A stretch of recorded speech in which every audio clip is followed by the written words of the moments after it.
Da bin ich mitten auf dem Livestream, mach mal meine Tür zu. Okay, perfect. It's live now. Okay, hi everyone, and welcome back to another Saddle Fit Live with Jochen Schleese. Today we're going to be talking about saddle fit injuries and muscular atrophy from poor saddle fit. We have half an hour today, so we're just going to jump right into it. So Jochen, I'll let you take it away. Hi, Shelby. Yes, I have the first slide is up from Christopher Reeser. Christopher Reeser wrote part of my book, and he pictures this up, which is since 7,000 years of development. That's crazy. That's a long time. Optimization of relation between horse and rider and saddle. So saddle is always on people's minds because, as it says, what's the best optimum? How can we get the best? And mainly it's for warfare. So most of the development in the saddle design can find their origin in the military, usually with life or death. So if I'm look at all histories, and today we want to talk about the muscle. How did we put it? Atrophy and and saddle fit related injuries. Right. And many people say, why don't we stay bareback like we used to? So if we go that route, we have to say, why did we go to saddles at all? Here you see when they conquered North America and they're riding after Native American, you see they're all bareback. 50 years later, you see they all have saddles too. So obviously they know, a saddle allows me to yield my weapon better, but to what detriment? Now we have all kinds of pictures from issues what a saddle causes. The top left one is, for example, a common and yet very difficult to get away when the horse starts getting those. Those are the little blisters. You can push on it after you ride. You take the saddle off and you notice that, oh, was that bump there before? And then after 20 minutes, they're totally gone. And saying, okay, no problem. So something obviously tears or creates a problem. And it's not necessary a muscle. It's coming from the ligament. So when the muscles don't properly work, or like you see on the picture on the bottom right, get pressed away. Atrophy means too much pressure and then get pressured away. That's a lot of pressure. And we have science. The equine industry has scientific papers where they can show how much pressure do I need at the stage where the horse doesn't get any more the nutrition or the oxygen to the muscle, what they need in order to build muscle or to sustain the muscle. So when the muscle disappears, the ligaments and joints have to do more work. And if you have to do more work, then they get stressed or injured. So everybody had a horse would have tendon injury. It's very annoying. It takes a long time to heal, very painful for the horse. Ligament injury, it's even longer to heal. And there's a saying, if you could have joint, tendon, muscle, ligament injuries, and each letter equals 1 week to heal.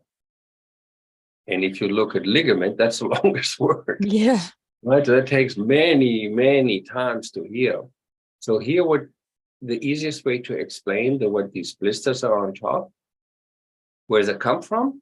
If the horse doesn't use the back muscle properly. What is it? It's fluid. It comes when the body tries to heal, kind of like you're getting super pressure on the Achilles heel or tendon on the back from the shoe it's too tight, you get a blister. Most of the time it's acute, it's a lot of rupture, and then the blister opens up. So this blister is underneath the skin deep down, and it creates from tearing in the ligament strain. So the ligament visualize a long, long cable, and in that cable are lots of more cables, and these cables are all connected. But if they start tearing in each other, doesn't mean that ligament, that dorsal ligament tears, but there is tears inside, in between these ligaments, and the body tries to heal it, sends fluid there. So now you got a saddle, what doesn't sit on top of the spine, hopefully, sits left and right, and you don't have a saddle pad on, and now the pressure or the weight of the saddle alone with the girth and the rod on top pushes the fluid up where no contact is, which is in the spine, on the withers. Yeah. So again, it takes a long time to heal. And that's why we're always trying to stay away from the spine as much as we can. The blue is the cartilage, away from the shoulder cartilage, away from the lumbar area.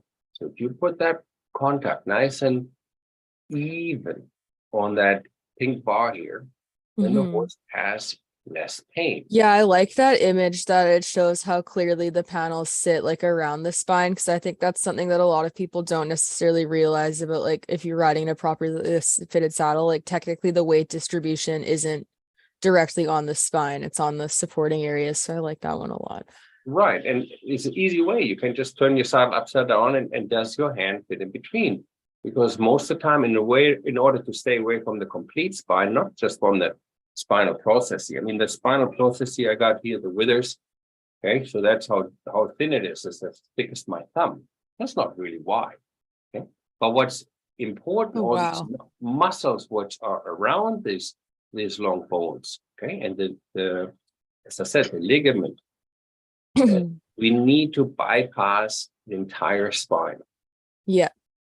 So if we have a saddle, what is the treeless saddle or bareback pads, they sit on that ligaments. So here is a nice visual where the cranial nerve 11 is. It feeds into the trapezius muscle. And you see this line there? Yeah. You can see it here too, see? Oh, weird. You see it sometimes, especially in fly season. They use the fly shaker muscle to shake the fly off.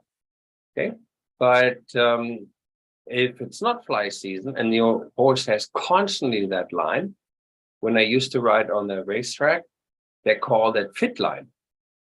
But we know how bad racing saddles fit.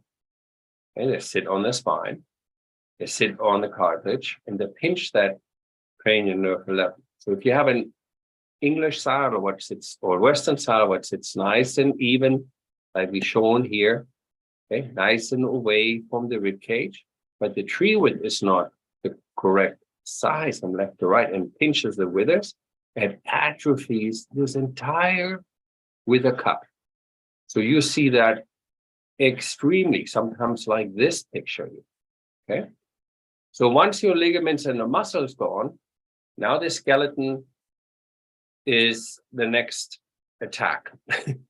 So here is the bone, what I just showed you. When they all touch, we know this as the sing spine. So in other words, they touch and they rub. And that's very annoying. So what do we do if we need to keep riding this horse? We want to keep riding this horse, whatever reason we decide we need to put a saddle on this horse. Because they come into my training facility because they want me to get that horse back into work, or the veterinarian says, or the worst thing you can do is not keep the horse exercise. So somehow you need to put a saddle on. What are you going to do? There's all kinds of pads people do. The worst thing are these ones. I call them the elastic bands. People say, how does it even look like an elastic band? If you put an elastic band around your fingertip, people all done it, and they say, I would not do that. That causes a lot of pressure, and I can see my whole fingertip turns red. The blood gets stuck there. So here you're creating like an elastic band, this gel type stuff. There's all kinds of gel, foam, rubber. Okay? It must match the wither. Look at this, Western saddle. No wither relief. If you have a quarter horse or mutton horse, no problem. Okay? It got to have a wither relief. Same with English pads. Stay away with English pads, but like this. It got to have a wither relief. So the muscle atrophy starts, okay, starts at, well, the amount of pressure you put on the spine, ligament. Then, if the saddle pinches, the withers, you start seeing that with dry spots. Sometimes they just shear, but the atrophy comes long after the little warning signs are there. And when I talk about warning signs, I'm talking about, let me see if I can show you some, like here, dry spots, white hair, dimples like this. This here is from University of Zurich, which is over 50, no, it's not true, 15 years old, these pictures. Wow. So many equine veterinarians look at this and says, okay, is that necessary to put that kind of a pressure on the spine? This is one of my favorite slides because it's a close-up of the vertebrae. Okay, so this is T16, T17, so midsection to the rear section of the saddle, to show you the nuclear ligament system, then the multifidus muscle, then the 3 bones, 1, 2, 3. You want to stay off the entire spine, not just off the middle one. This is a very short muscle, runs from top to bottom, and it connects each vertebrae. Cool. Right? So you really stay off that. And then here, the spinal nerves. They come right out on the side. So this picture on the top here, you see these stars on top of the pink bar. Okay? So for thousands of years, we make saddles, like I showed you in the beginning of the slides, and they always stayed away from the spine. Today, we have, unfortunately, people who have other visions than equine well-being. They have maybe money. Well, I can make the horse very successful, and I'm a very successful man. I make a lot of money for you with this horse, like you said, money, right? Yeah, money. You cannot cheat physiology and biology. It's what it is. If you hit a horse with a hammer on the cannonball, you have problems. Yeah. Right? You have serious issues. And if you don't bypass this wither cup here, so let's say the saddle sits tight and pinches. What do people do? They put these wither pads on it. Make it even worse. How much more does the horse have to say to you, Mom, Dad, I don't like it. Yeah. So this is why I like this the most, because this is my picture where I always show, let me blow this up to really get that home to everybody here. This is the landmine, what you as the rider need to avoid with your girth, right? The girth buckle can never sit here or there. So make it very easy. 10 inches above the elbow. So 11 inches to, here's another 20 inches, 11 to 19 inches. In that area, you can put the girth. I mean, how easy is that? There's an elbow, go up 10 inches. Yeah. Buckle got to end up here. Don't go high. If it's too high, you sit on the latissimus. So for people who have very short legs and the saddle flap is very short, sometimes the billets come all the way to here when they have long billets and the girth goes up there. Don't do that. Same, sometimes like my saddle has a long flap. And if I have want to have long billets, they just barely hang out here. Yeah. Obviously, I shouldn't ride that small horse, but let's say I do. If I want my leg on, I would have my leg a little bit angled in order to get my lower leg on. So behind my leg, there's a lot of room at my knee where the billets and the buckle could be. So these are extreme cases when you have very long leg or very short legs, but in general, the girth, you help your horse tremendously. The spine we just talked about, the lumbar, we shown in the first picture how the lumbar versus processes are there. So sometimes you see the horse get completely atrophied here where that sits. The whole muscles is gone. And then you say, well, what's with that? I thought it's supposed to sit there. Well, it starts off with the type of training you do, and the way you believe the saddle fits. This picture is from a book written by a veterinarian over 20 years ago. He said, the saddle cannot bridge. Lift up the flap, lift up the sweat flap. You should never run your hand in the middle through. Okay. The pinching in the front and the back is huge. Should not be hollow in the middle.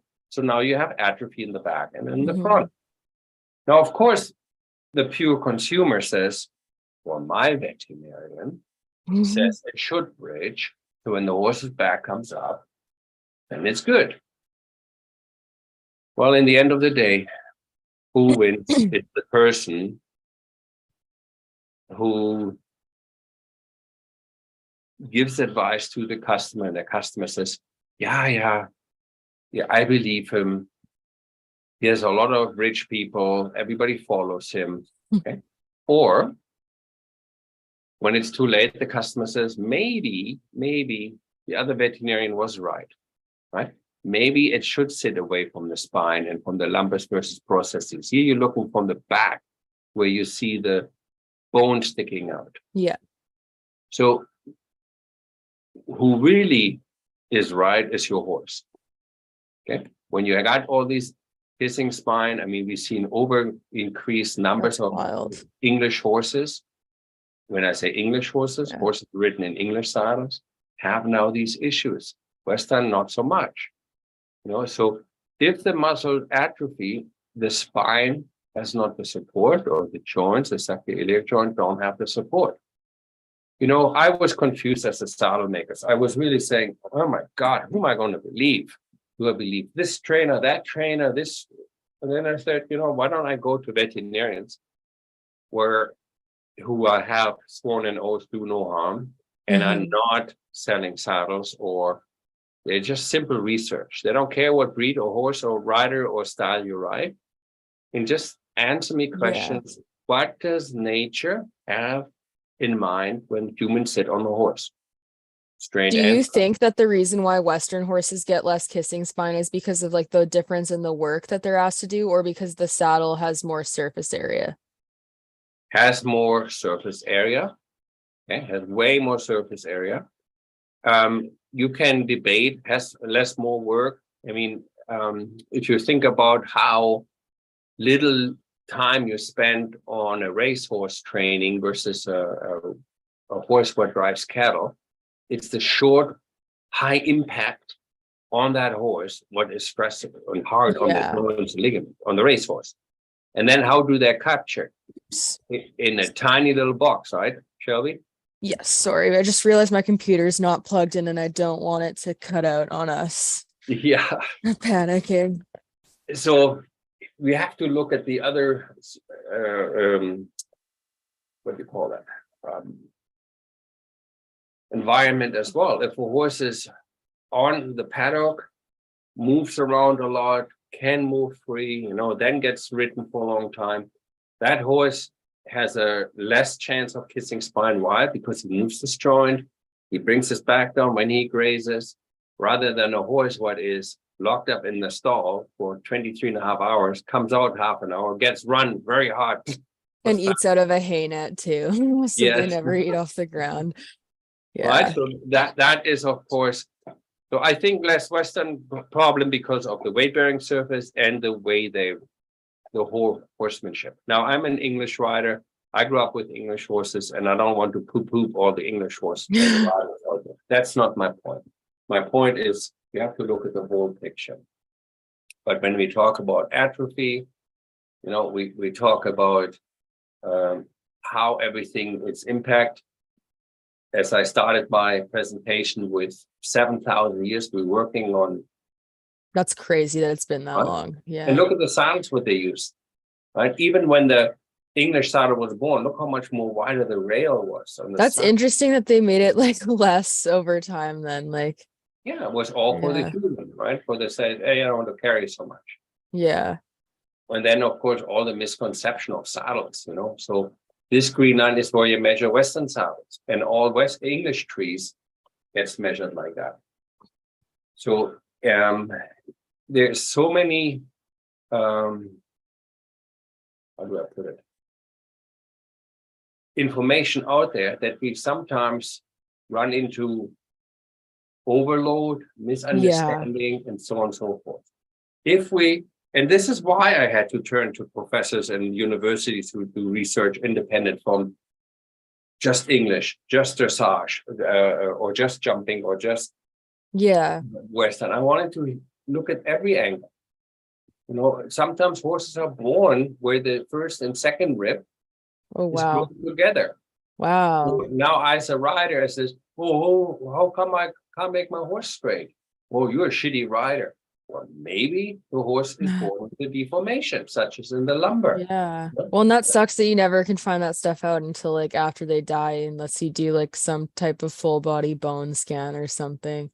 Exactly. So there's certain things you can find out, but there's also certain things which you as a rider, there's a very easy test. You can stand behind the horse if he lets you.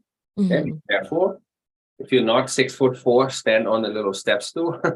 Yeah. And stand on top.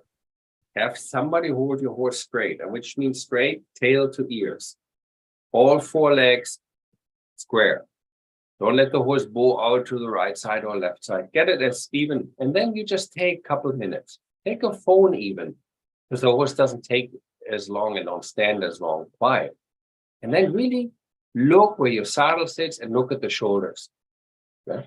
There's many reasons why the left shoulder is always bigger. Is it the bone structure? Check this upper arm out on the right versus the left. Fact is, if you do not take care of that fitting, the saddle will go to the right and put a lot of pressure on the left side of the spine in the back and on the front. Okay, so and then the horse atrophies, and we see all these issues we're trying to avoid so much. And atrophy can sometimes also from shitty girth.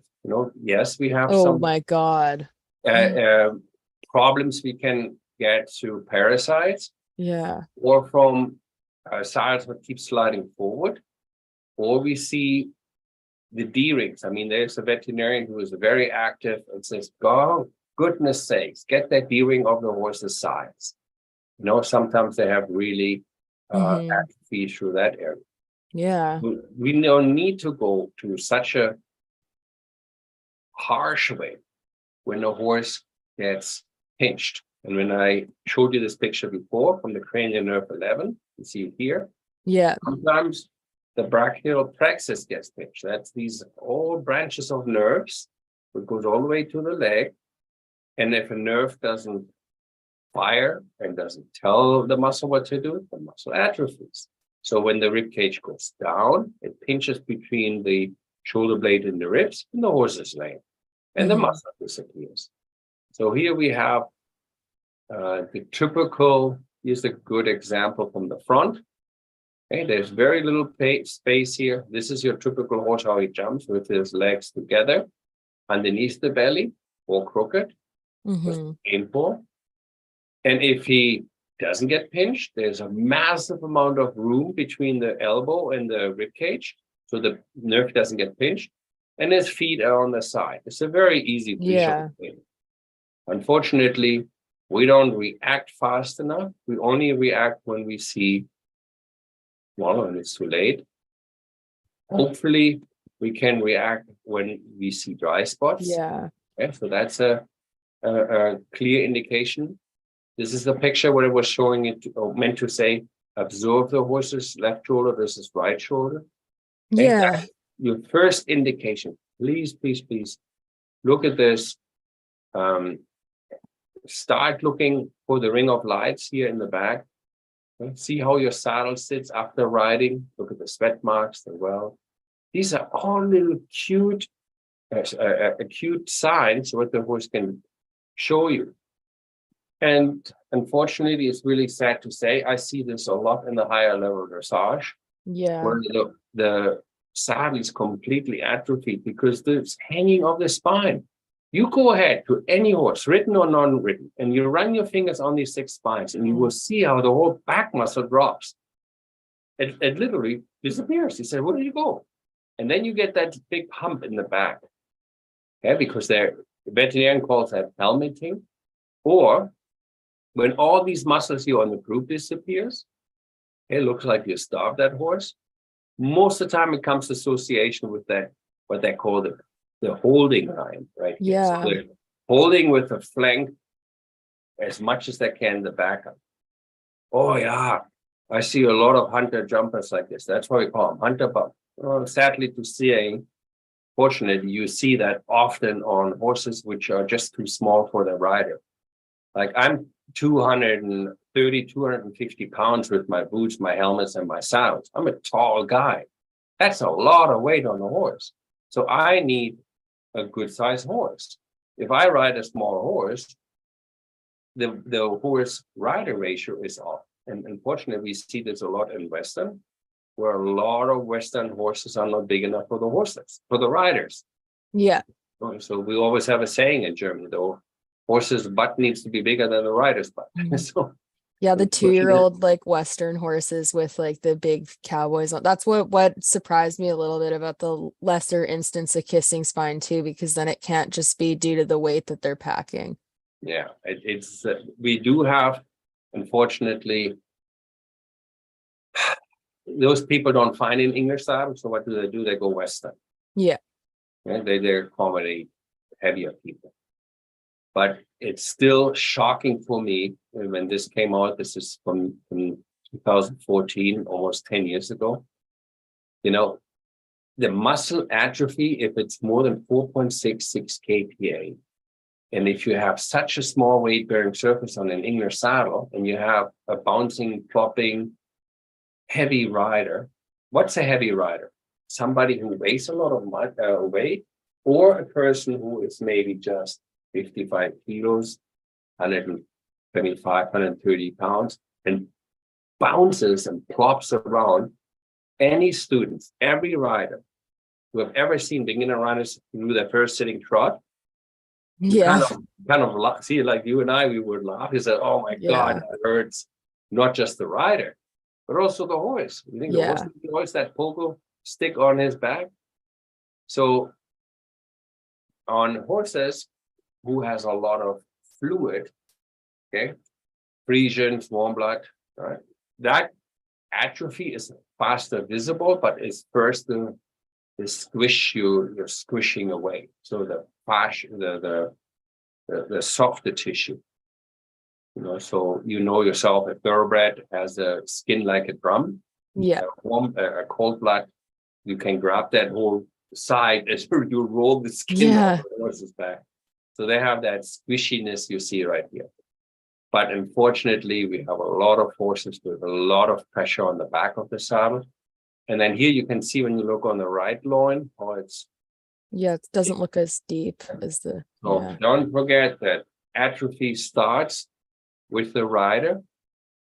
Unfortunately, this is sounds like a cop out from saddle fitters, but there's an old book from over 100 years ago because the title of the book is the rider forms the horse. This veterinarian, Dr. Gerd Boschman, always points out, if you ride the horse too round, too deep, the roll to hyperflexion, the horse's back will hang like a hammock, and then the saddle becomes a vicious tool and digs into the horse's loin, and then the cycle doesn't stop. Yeah. The saddle will never fit if you don't ride your horse the way the old masters has taught us. The saddle will never fit if you use your common sense that the saddle has to fit you, the male. Yeah. You're riding the male saddle. The woman, you're riding the woman's saddle. Thermography is the easiest way to see for the dust pattern, like I showed you previously. Computerized saddle pad, you always see a lot of pressure underneath the stirrup bar. And that's why you see most of the atrophy on the horses. You see that in the front. area, Yeah. in the front. Exactly. That makes sense. Yeah, so it's hard to make this a positive swing, a topic like this, but I feel like typical what we as humans do. Yeah. We kind of go into this, oh, I don't see it, or this cognitive dissonance. So start off by listening to your horse. The horse says to you very loud and clear, I don't like it, and this is not normal. Yeah. Unevenness that extreme and that hollowness does not need to be. If your saddle has enough with the clearance, spine clearance, and sits in the right area. Yeah. So hopefully you can avoid that by staying away from the landmines on the horse. That's Yeah. what I can say. Yeah, that's good to know. Thank you so much for doing this again. And that was always good information. And yeah, hopefully this will help people take away, like if they start to notice any of these things, if their saddle stops fitting correctly, or if their horse is bulked up or something. Yeah. I mean, there is so much information. You and I have done a lot of click on it. They can scroll back on your page. Yeah. Also on our website, there's a lot of information on that. Perfect. So feel free to call us, and Yeah. looking forward to talk to you next time. Thank you so much. My pleasure. Bye. Bye-bye.